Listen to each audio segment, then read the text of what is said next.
Civil committees ಆಕ್ಟ್ಗೆ ಕೇವಲ ಒಬ್ಬರು apply ಮಾಡಿದ್ರು, one organization one individual whatever. ಅವ್ರನ್ನ ನಾವು ಪರಿಗಣಿಸಬೇಕಾಗಿತ್ತು. ರಿಯಲ್ ಸೆನ್ಸ್ ನಾವು ಅದನ್ನ ಪರಿಗಣಿಸಬೇಕಾಗಿದೆ. ಯಾಕಂದ್ರೆ ಸಿಂಗಲ್ ಟೆಂಡರ್ ಅಲ್ಲ, ಇದು ಅರ್ಜಿ ಇದೆ. ಆದ್ರೆ ಸಿಂಗಲ್ ಅರ್ಜಿ ಇದ್ದಲ್ಲಿ ಇನ್ನೂ ಹೆಚ್ಚಿಗೆ ಜನ ಬರಲಿ ಅಂತ ತಿಳ್ಕೊಂಡು ಅದನ್ನು ನಾವು ಪರಿಗಣಿಸಿಲ್ಲ. ಮುಂದಿನ ದಿನದಲ್ಲಿ ಅದು ಇರ್ತವೆ, ಅದ್ರ ಜೊತೆ ಇನ್ನೂ ಅರ್ಜಿ ಬಂದರೆ ಆಗ್ತದೆ, ಬರಲಿಲ್ಲ ಅಂದರೆ 2ನೇ ಸಾಲನ್ನು ಕೂಡ ಅದಕ್ಕೆ CA ನಿವೇಶನ್ಗೆ ಮತ್ತೆ ಅದೇ ಒಂದೇ ಅರ್ಜಿ ಬಂದ್ರೆ ನಾವು ಕೊಡಬೇಕಾಗ್ತದೆ, ಕೊಡ್ತೀವಿ. ಬಟ್ ಇದು ಅವಶ್ಯಕತೆ ಇರಲಿಲ್ಲ ನಮಗೆ. ಅವು 39 ಯಾಕೆ ನಾನು ಇದು ಮಾಡಬೇಕಾಗಿತ್ತು? ನಾನು ಅದನ್ನು ನಾವು ಕೊಡ್ಬೋದಾಗಿತ್ತು. ನಾವು 39 also could not have been ordered. ಅಂದ್ರೆ ನಾವು ಎಷ್ಟು ಸೆನ್ಸಿಟಿವ್ ಇದ್ದೀವಿ, ಎಷ್ಟು ಟ್ರಾನ್ಸ್ಪರೆಂಟ್ ಇದ್ದೀವಿ, ಎಷ್ಟು ಮೆಟಿಕ್ಯುಲಸ್ ಆಗಿದ್ದೀವಿ, ಏನ್ ಮಾಡಿದ್ದೀವಿ ಅಂತ ಅರ್ಥ ಮಾಡ್ಕೋಬೇಕಾಗಿದೆ. ಅಂದ್ರೆ ಪರಿಶೀಲನೆ ಮಾಡಿಲ್ಲ, ಏನೂ ನೋಡೇ ಇಲ್ಲ.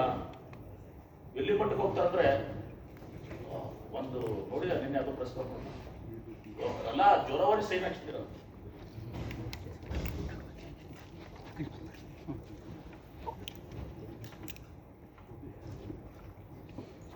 ಆಮೇಲೆ ಪ್ರೊಸೀಜರ್ ಹೇಳ್ತೀನಿ ನಾನು. ಹಿಂದೆ CA ನಿವೇಶನ ಏನಿತ್ತು, ಹಿಂದೆ ಅದು ಸರ್ಕಾರದ ಅನುಮೋದನೆ ಪಡೆದ ಮೇಲೆ ನೇರವಾಗಿ ಮಾಡ್ತೀವಿ. ಸರ್ಕಾರದ ಅನುಮೋದನೆ ಪಡ್ಕೊಂಡು ನೇರವಾಗಿ ಮಾಡ್ತೀವಿ. ಒಂದು ಪ್ರೊಸೀಜರ್, ಹಿಂದಿನ ಪ್ರೊಸೀಜರ್. ನಾನು ಮಾಡ್ಬೋದಾಗಿತ್ತಲ್ಲ, ಹಂಗೇನೆ ನಿನ್ನ ಪ್ರೊಸೀಜರ್ ಪ್ರಕಾರ ಮಾಡ್ಬೋದಾಗಿತ್ತಲ್ಲ. ಅದ್ರ ಬದಲಾಗಿ ನಾನು ಫಸ್ಟ್ ಟೈಮ್ ಇದನ್ನ ನಾವು ಡಿಸೈಡ್ ಮಾಡೋದು ಬೇಡ, ಕಮಿಟಿ ಬರ್ತದೆ ಅಂದ್ರೆ ಮಿನಿಸ್ಟರ್, ಗೌರ್ಮೆಂಟ್ ಅಂದ್ರೆ ಮಿನಿಸ್ಟರ್ ಬರ್ತದೆ. I could have enjoyed my power, discretion power, what was there previously to ನಾವು ಮಾಡಿದ್ರೆ ಅದೇ ತರ ಅಂತ ಹೇಳ್ಬೋದಾಗಿತ್ತು.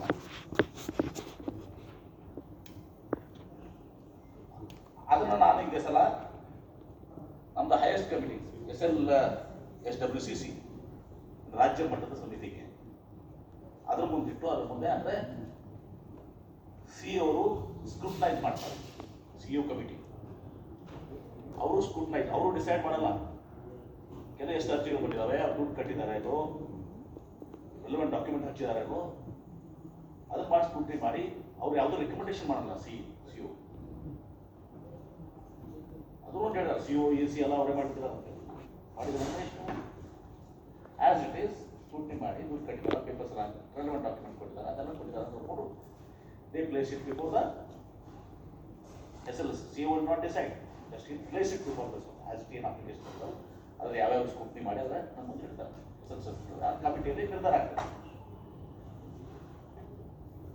ಇದು ನೋಡಿದ್ದು ನಾವು ಹಿಂದೆ ಯಾವುದು ನಾವು ಮಾಡಿದ್ದು 2000 ರಾಜ್ಯ ಮಟ್ಟದ ಏಕಾದಶಿ ಅಮೋಘ ಸಮಿತಿಯನ್ನು ಪುನಃ ಚುರುಕುಗೊಳಿಸಿತು.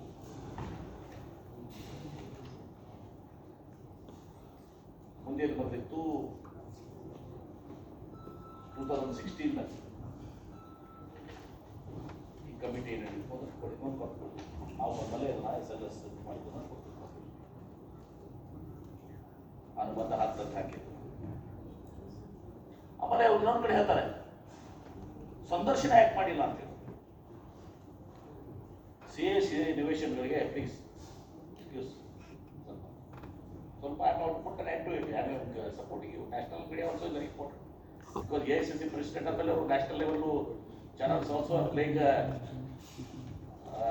ಅಲ್ಲಿಗೂ ಕೂಡ ಬಹಳ ಚರ್ಚೆ ಆಗ್ತಾ ಇದೆ. ಹಂಗಂದ್ರೆ ಸ್ಟೇಟ್ ಲೆವೆಲ್ ಬೇಡವಾ? ನ್ಯಾಷನಲ್ ಲೆವೆಲ್ ಮೇಲೆ ಇಂಪಾರ್ಟೆಂಟು, ಸ್ಟೇಟ್ ಲೆವೆಲ್ ಇಂಪಾರ್ಟೆಂಟ್ ಅಲ್ವಾ ಸರ್? ಹಾಂ, ನಾನು ಹೇಳ್ತಾ ಇದ್ದೀನಿ ಅಂದರೆ AICC ಪ್ರೆಸಿಡೆಂಟ್ ಸ್ಟಾಬ್ಲಿಷ್ ಮಾಡೋಕ್ಕೆ ಅಲ್ಲಿ ದೆಹಲಿಯಲ್ಲಿ ಮೀಡಿಯಾದಲ್ಲೂ ಕೂಡ ಭಾಷಣ ಅಂತ ಹೇಳ್ಬೋದು. ಆಮೇಲೆ ಹಿಂದೆನೂ ಕೂಡ ಈ ಸಂದರ್ಶನ ಪದ್ಧತಿ ಇರುತ್ತೆ. ಇದೇ ಥರ ಇತ್ತು. ಹೊಸ ಕಮಿಟಿಯಲ್ಲಿ ನೋಡ್ತಾರೆ ಯಾರಾದ್ರು ಅಂತೇಳಿ ಅದನ್ನು ಮಾಡ್ಕೊಂಡು ಮಾಡ್ತಾರೆ. ಅದು ಮುಂದುವರೆದಿದೆ. 14 ಕೋಟಿ ಉಳಿದು ಇಲಾಖೆಲ್ಲ ಅಲ್ಲಿನೂ ಕೂಡ BD ಆಗಲಿ ಹೌಸಿಂಗ್ ಅಲ್ಲಿನೂ ಕೂಡ ಸಂದರ್ಶನ ಪದ್ಧತಿ CA ಸೈಟ್ನಾಗ ಇಲ್ಲ. ನಾನೇ ಹೊಸದಾಗಿ ಏನಾದರೂ ಒಂದು ಮೊದಲು ಸಂದರ್ಶನ ಇತ್ತು ಅಂತಂದ್ರೆ ಅದನ್ನು ಸಂದರ್ಶನ ಇಲ್ಲದ ಮಾಡೋದು ಆ ಕೆಲಸನೂ ಮಾಡಿಲ್ಲ. ನಾನು ಈಗಾಗಲೇ ಹೇಳಿದ್ವಿ, ಈ ಪ್ರೊಸೆಸ್ನ ನಾವು ತರಾತುರಿಯಲ್ಲಿ ಮಾಡಿದ್ದಾರೆ. ಇಲೆಕ್ಷನ್ ಕೋಡ್ ಆಫ್ ಕಂಡಕ್ಟ್ ಬರೋದಿತ್ತು, ಮಾಡಿದೀವಿ ಅಂತ. ನಾವು ಸ್ಟಾರ್ಟೆಡ್ ದ ಪ್ರೊಸೆಸ್ ಸಿನ್ಸ್ 13/10/2023. ಅಲ್ಲಿಂದ ಚಾಲು ಮಾಡಿ ಇಲ್ಲಿವರೆಗೆ ಬಂದಿದೆ. 6 ತಿಂಗಳು ಪ್ರೊಸೆಸ್ ಆಗಿದೆ, 6 ಮಂತ್ಸ್.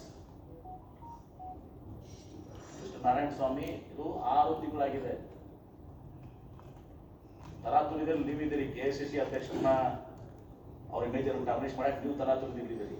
ನಾವು ಇದನ್ನ 6 ತಿಂಗಳು ಎಲ್ಲ ಪ್ರೊಸೆಸ್ ಮಾಡಿ